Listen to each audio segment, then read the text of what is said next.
बिस्मिल्लाहिर्रहमानिर्रहीम। सबसे पहले तो आप दोस्तों की तशरीफ़ आवरी का बहुत शुक्रिया।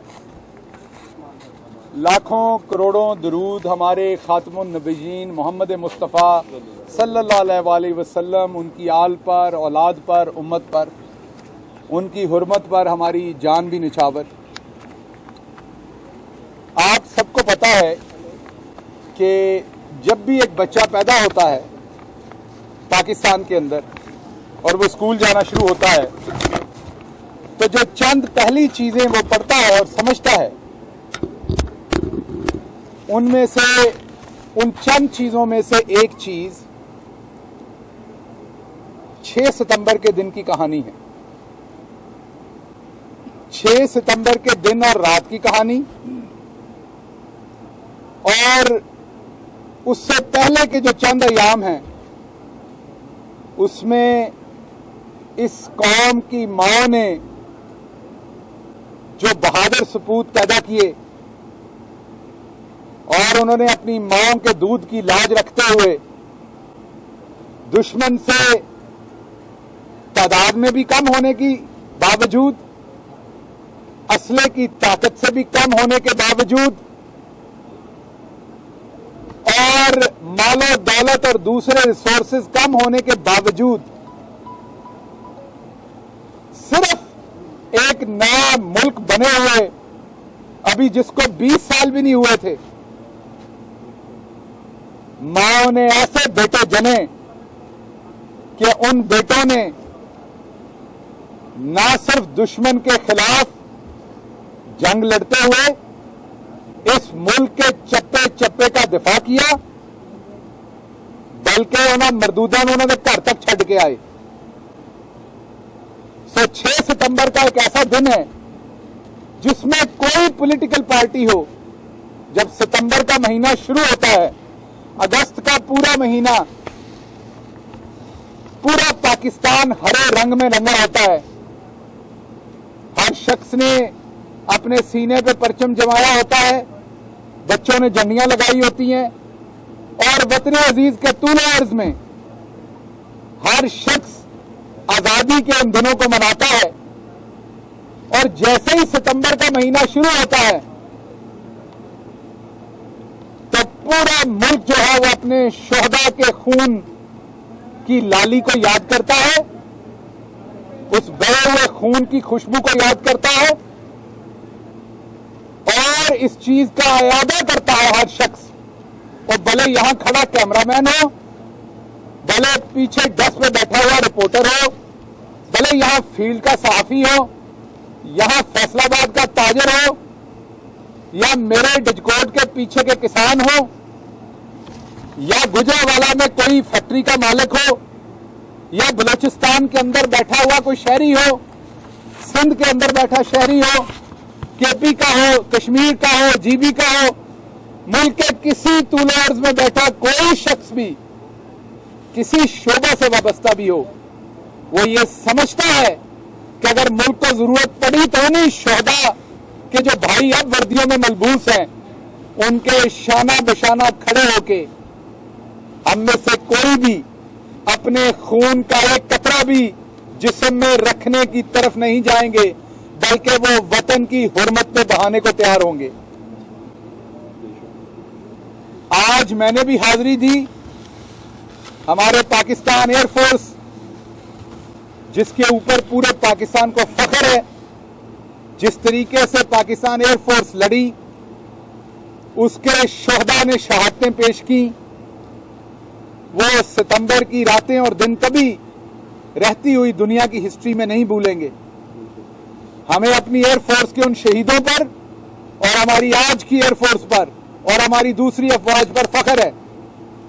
आज भी जो हमारी एयरफोर्स है उसकी जो क़यादत है वो एक बेहतरीन एयर मार्शल साहब के हाथ में है और पूरी कौम अपनी एयरफोर्स और अपनी अफवाज के पीछे खड़ी है। और सितंबर के दिनों में ये हम सबका फर्ज है सियासत से बालातर होके, कोई सियासी जमात हो, हुकूमत हो, अपोजिशन हो, मीडिया हो, कारोबार हो, कि हम अपने उन शोहदा के घरों पर हाजिरी दें उनके वालिदैन को बताएं कि आपके बेटों का खून जो है वो हमारे ऊपर कर्ज है। ये कौम के अंदर जो भी सब कुछ आज हो रहा है, ये आपके बेटों की बेटियों की जो शहादतें उनकी देन है। तो मैं आप सबसे भी अपील करता हूं कि हाजिर हूं। आज मैंने फैसलाबाद के पाक फजाइया के एक शहीद, उनकी कब्र पर हाजिरी दी, उनके वालिदैन के पास हाजिरी दी, उनके बुलंद दर्जात के लिए दुआ की और उनके वालिदैन से ये अपना एक्सप्रेस किया, इस चीज का वादा किया कि पूरी कौम उनकी इस कुर्बानी की शुक्रगुजार है और बड़ी इज्जत से देखती है। इसके साथ साथ जो एक बात बहुत तकलीफ देती है, जिस बात ने बहुत तकलीफ दी, वो कल मौलवी फजल रहमान के जो पाक फौज के ऊपर हमले थे, वो एक सियासी जमात होने के नाते से नहीं, वो तो है ही है, लेकिन एक पाकिस्तानी होने के नाते, जिस पाकिस्तान का झंडा और उसका नक्शा मैं सीने पे लगाए खड़ा हूं, उस पाकिस्तानी होने के नाते बहुत शदीद तकलीफ हुई। और सबसे ज्यादा तकलीफ इस बात की हुई कि मौलवी फजल रहमान साहब ने वो दिन चुने जब पूरी कौम अपने शोहदा की सताइश करती है, उस पर फख्र करती है, अपने बच्चों को सोने से पहले उनकी बहादुरी की कहानियां सुनाती है। उस टाइम मौलवी फजल रहमान ने मीडिया पे खड़े होकर अपनी अफवाज, जो कि बहादुर हैं, जिनके खून से सींचा हुआ पाकिस्तान का एक एक इंच, उनके खिलाफ बातें की, उनकी शान में गुस्ताखी की और अपनी नाकामियां, अपनी करप्शन, अपने किए हुए गंदे काम किसी और के ऊपर थोपने की कोशिश की। मौलवी फजल रहमान ने कहा, अगर आपने पाकिस्तान में सियासत करनी है, मतलब हुकूमत करनी है, तो आपको फौज के दरवाजे पर भीख मांगनी पड़ती है। हम तो अभी आए हुकूमत में, आप तो पिछले पता नहीं कितनी दहाइयों से हुकूमत में हैं, तो क्या आपने माफी मांगी भीख मांगने पे? क्या आपने डीजल पीने पे माफी मांगी? क्या आपने जो जमीनें केपीके के अंदर जो मैं अभी आपके सामने रखता हूं, वो लेने पे माफी मांगी? जब आपने डीआई खान में एक घर और एक प्लाट करप्शन के पैसे से बनाया, उस पर आपने माफी मांगी। F8 इस्लामाबाद में एक बंगला बनाया आपने करप्शन से, उस पर माफी मांगी। दुबई में एक फ्लैट लिया करप्शन से, आपने उस पर माफी मांगी। पेशावर, कराची और कोयटा में फ्लैट्स और दुकानें ली, उस पर आपने माफी मांगी। डीआई खान में आपने घर और 5 एकड़ अराजी रिश्वत में ली, जिसका आप कोई सोर्स नहीं बता सके कि आपने माफी मांगी। शोरकोट में एक घर, 5 एकड़ अराजी, वो आपने ली कि आपने माफी मांगी। चक शहजाद इस्लामाबाद में 3 अरब से ज्यादा मालियत की आपने, खुर्द बुर्द से जायदाद बनाई, क्या आपने माफी मांगी? आपने गुल वजीर और उसके साहबजादों को अपना फ्रंटमैन रख के उनके नामों पर लूटमार की, क्या आपने माफी मांगी? बेनजीर भुट्टो साहबा शहीद की हुकूमत में आपने 1993 और 96 के दरमियान में डीजल की स्मगलिंग की, डीजल पिया, क्या आपने माफी मांगी? आपने अपने ड्राइवर और रऊफ मामा और ड्राइवर अब्दुल्ला के जरिए करप्शन की फ्रंटमैन बना के लूटमार की, क्या आपने माफी मांगी? नहीं, आपने नहीं मांगी। लेकिन जुर्रत आपकी यह है कि आपने तो आज तक वतन अजीज के लिए पसीने का कतरा कहीं नहीं बहाया। हाँ, जब आप हलवा शलवा खाते हैं तो आपको पसीना आता है, वो हमें पता है, वो खाने के लिए आपको पसीना आता है। वतन अजीज के लिए तो आपने पसीने का कतरा कभी जमीन पर नहीं बहाया। और आपकी यह जुर्रत कि आप वतन अजीज के लिए खून देने वालों के लिए सितंबर के महीने में इस तरह की मुगल्लजात फरमाते हैं। तो मौलाना साहब, कुछ आपके और कारनामे भी काम के सामने रखता हूं, ताकि जिनके कहने पर कल तक तो आपके साथी हिंदुस्तान के पीछे लग के उन लोगों के साथ लंदन में मुलाकातें कर रहे थे जो पाकिस्तान को गंदी गालियां देते थे, जो मैं यहां दोहरा भी नहीं सकता। और उस मुलाकात के ऊपर आप लोग फरमाते थे कि यह बहुत बड़ी सफारती कामयाबी है। और आज जब वो अपनी धोतियों और जूतियों समेत वहां से भाग गए हैं और उन्होंने ना अफगान कौम के साथ किया हुआ कोई वादा याद रखा और ना पूरी दुनिया से लिया हुआ कोई फंड याद रखा, उस वक्त आप जीतने वालों को मुबारकबाद के मैसेजेस भेजते हैं। तो विकेट के एक तरफ खेलें कि आप किसके साथ हैं, ये बताएं जरा। और उसके बाद क्या आपने माफी मांगी?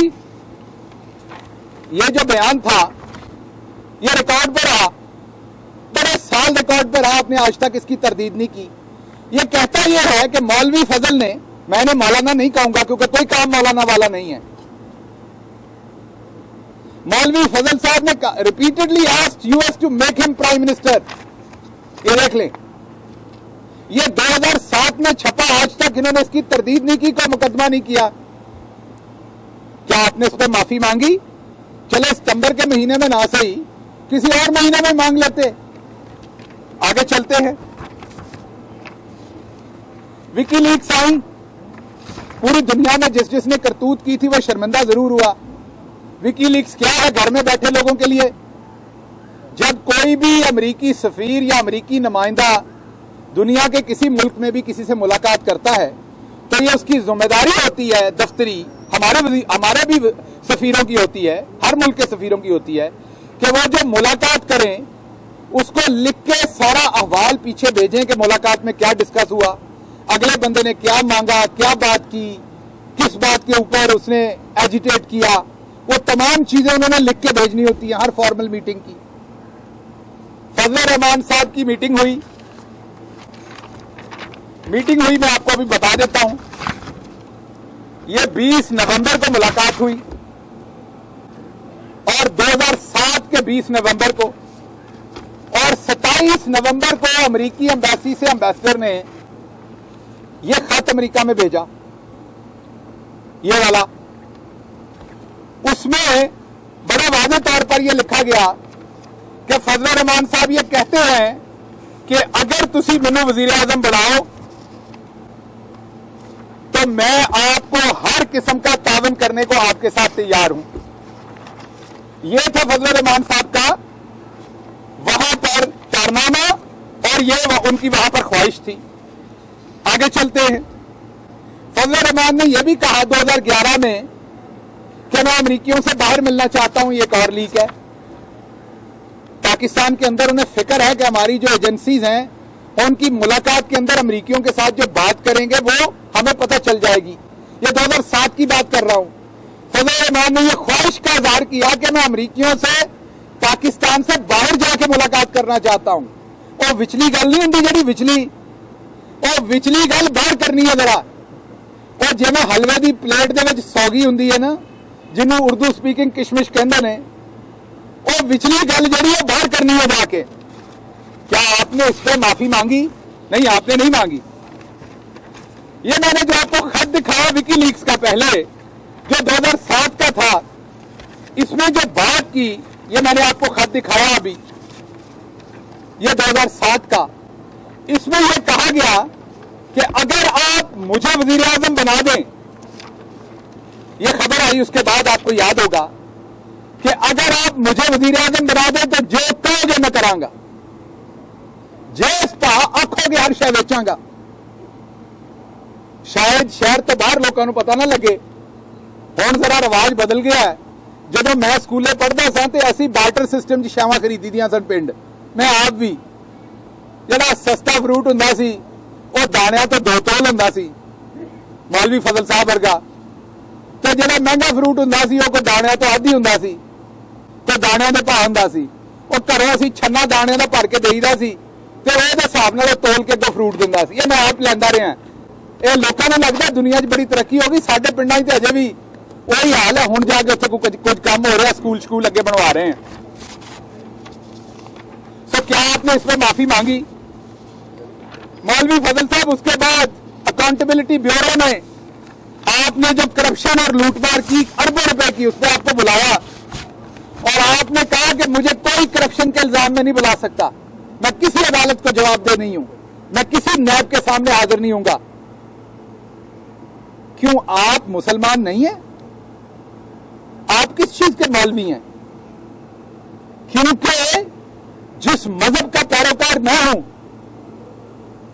जिस नबी मोहम्मद मुस्तफा सल्लल्लाहु अलैहि वसल्लम का अदना गुलाम मैं हूं, उनके जो दूसरे गुलाम थे हमारे खुलफाए राशिदीन, बहुत बड़े नाम, हजरत उमर रजी अल्लाह अन्हु, हजरत अली करमुल्लाह वजह रजी अल्लाह अन्हु, क्या वो अदालतों में पेश नहीं हुए? क्या उन्होंने यह जवाब दिया कि मेरे पे कोई चीज लागू नहीं होती? क्या उनसे जब चादरों के सवाल पूछे गए तो उन्होंने जवाब नहीं दिए? क्या जब जरा का एक मुकदमा था तो क्या हजरत अली करमुल्लाह वजह अदालत में पेश नहीं हुए? तो तुसी कौन हो? तुसी किस खेत दी मोली हो? तुहाडा की कद है इस इतबार दे विच? किस भाव रखदे हो तुसी? तुसी दाने तो आदि भी नहीं है हिसाब दे विच। सो फजलुर रहमान साहब, आपने सियासत करनी है ना तो जी भरकर करें। आप हमेशा अपने रेट से ऊपर बिके। जो सियासत की एक्सचेंज मार्केट के अंदर आपकी कीमत होनी चाहिए थी, उससे आप कई गुना ऊपर बिके। आपके पास जो शेयर्स थे उनको आपने ज़रब तकसीम देकर कई तरीके से ऊपर किया।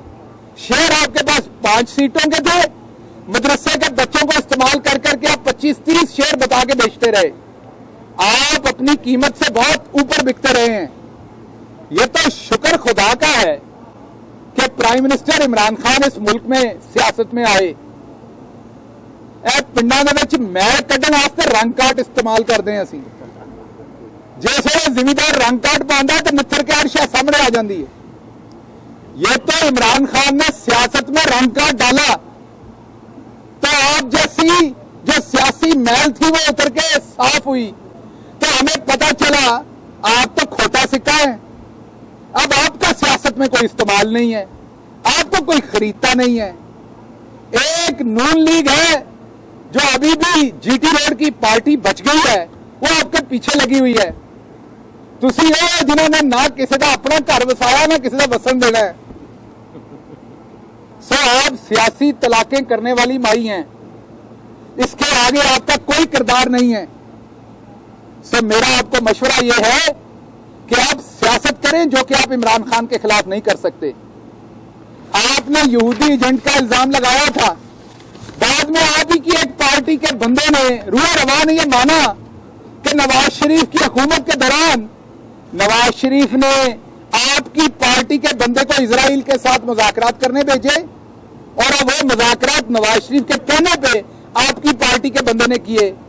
वो कौन सी बात थी जो आपने अपने मुंह से निकाली और मेरे सोने रब ने तो सामने नहीं लिया दी? सो आप सियासत करें, शहीदों के खून की तरफ मत जाएं, आप बहादुर अफवाज की तरफ मत जाएं। अगर पाकिस्तान तहरीक इंसाफ को अनदेखे हाथों की सपोर्ट होती तो आज हमें जोड़ तोड़ के हुकूमत बनाने की जरूरत ना होती। हम तो बल्कि ये कहते हैं कि सिस्टम में उस टाइम भी नून लीग का बहुत बड़ा स्टेक था और उन्होंने बड़े पैमाने पे छोटे लेवल पे रहते हुए बहुत सारी धांधली की, जिसके लिए हम अब इलेक्ट्रॉनिक वोटिंग लेके आ रहे हैं। तो आप सियासत करें, लेकिन इस तरह की मुल्क के साथ बेवफाई मत करें। और अगर आप करेंगे तो आपका कच्चा चिट्ठा भी सामने रखेंगे और आपको हर सूरत जवाब देंगे। रही बात, मैं फैसलाबाद के लोगों की बात करूं, इंशाल्लाह बहुत जल्द फैसलाबाद के अंदर आपके जो बहुत सारे खदशात थे सड़कों से रिलेटेड, गिरदो नवा की सड़कों के रिलेटेड, वो भले चनौट की सड़क हो, भले जनावाला की हो, भले समुद्री रोड हो, भले ये झंग रोड हो, आपको पता है जब आप सड़कें टूटने का कंप्लेन करते हैं तो आपको ये अच्छी तरह से पता है कि ये 20-20 साल से सड़कें नहीं बनी, 15-15 साल से, ये आपको पता है। ये नून पीपल्स पार्टी दोनों चलेगी। क्या ये चिन्नौट की सड़क बनी? क्या ये जड़ावाला की सड़क बनी? समुद्री रोड बनी? लेकिन इंशाल्लाह इस साल में इनकी मरम्मत आपके सामने शुरू होगी। आपके दूसरे काम भी अब प्रायोरिटी पे होंगे। मुल्क के पास अब इमरान खान के पास कुछ आया है आपको देने। पहले तो ये लूट के निचोड़ के छोड़ के गए थे चोर। आपके सवाल जी।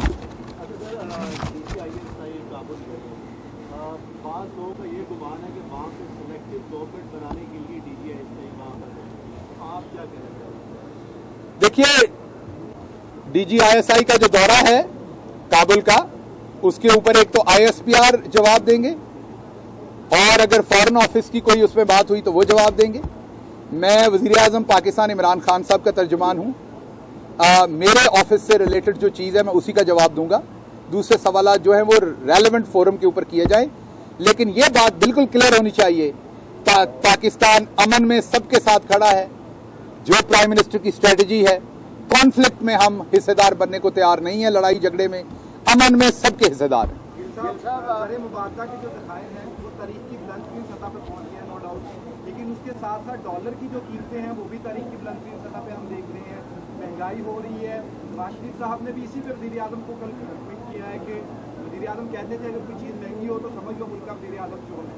क्या कहेंगे इस पे कि चीज़ें बढ़ रही हैं डॉलर की? देखिए, एक बात आपको समझ आनी पड़नी है, unprecedented situations bring unprecedented challenges.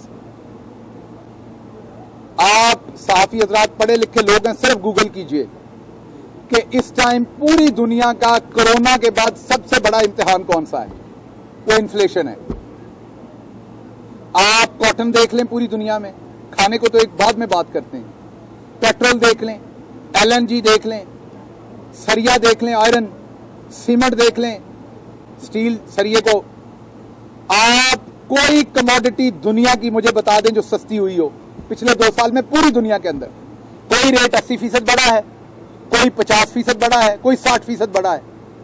चीनी, चाय, कॉफी, हर चीज के रेट पूरी दुनिया के अंदर बढ़े हैं। पाकिस्तान भी उसकी लपेट में है। रही बात डॉलर की, तो जब आपकी इकोनॉमी एक्सपैंड होती है, आपकी इंपोर्ट खुलती है, तो डॉलर पे प्रेशर आएगा। एक काम इनकी तरह वाला हम कर सकते हैं कि पैसा जाली तरीके से झोंके और डॉलर ना बढ़ने दें, लेकिन उससे क्या होगा? आपका करंट अकाउंट डेफिसिट बढ़ता जाएगा। आपकी इकोनॉमी जो है वो स्टीरॉइड्स पे चली जाएगी वापस, जिसको हमने ठीक किया है। मैं ये बिल्कुल नहीं कहता कि महंगाई यहां नहीं हुई, लेकिन मैं ये कहता हूं कि पूरी दुनिया में महंगाई हुई और यहां भी हुई, और हुकूमत शबो रोज उस पर कोशिश कर रही है जितना कंट्रोल कर सके करे, और आगे भी करेंगे। ये बताइएगा, जैसा कि आपने अभी ये सारी प्रेस कॉन्फ्रेंस मौलाना फजलुर रहमान पे की, मौलाना फजलुर रहमान का कल ये बयान सामने आया है कि हमें पैगाम दिए जा रहे हैं कि हमारी हुकूमत को चलने दिया जाए। सर, वो कौन लोग हैं जो पैगाम लेके जा रहे हैं या जिन्होंने ये पैगाम भिजवाए, इसके ऊपर रोशनी डालें। देखें, ये मुझे भी इस बात का एक्सपीरियंस हुआ। आप लोग पता नहीं मेरे से एग्री करें या ना करें।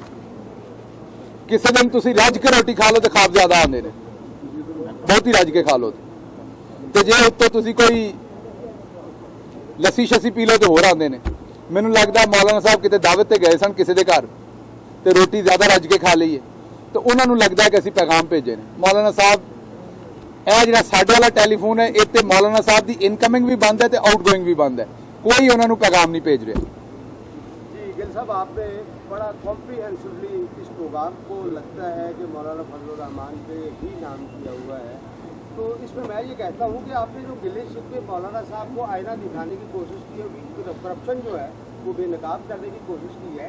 आप मुक़्तदिर कुव्वत हैं, आपकी हैसियत जो है मुक़्तदिर है, आप पब्लिक नहीं है, तो 4 साल से आप किस चीज़ को देख रहे हैं? क्यों मौलाना फजलुर रहमान को नैब में क्यों नहीं घसीटा जा? अच्छा, ये आपका बहुत अच्छा सवाल है। ये आपका इसलिए अच्छा सवाल है कि आप, क्योंकि साफ़ी का जो सवाल होता है, मैं आम आवाम के लिए बता दूं, को जरूरी नहीं होता कि साफ़ी को पता नहीं होता, उसको तो पता होता है जवाब। वो अवाम के जहन का सवाल यहां पूछता है, जो अवाम पूछना चाहती है वो उसकी जुबान बनता है। सो आम पब्लिक यही समझती है।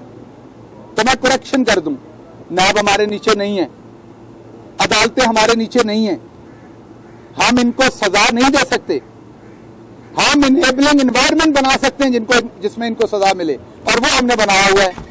कोई एक इल्जाम बताएं जहां पर हमने किसी को छुड़वाया हो, अपना या पराया। अब आम शहरी घर में बैठा यही सोचता है कि आप हुकूमत में और फजल रहमान को पकड़ के सजा दे दें। वो और हुकूमतें थी जो मखालफिन की जुबानें काटती थी, जो बकरी चोरी, भैंस चोरी के मुकदमात बनाती थी।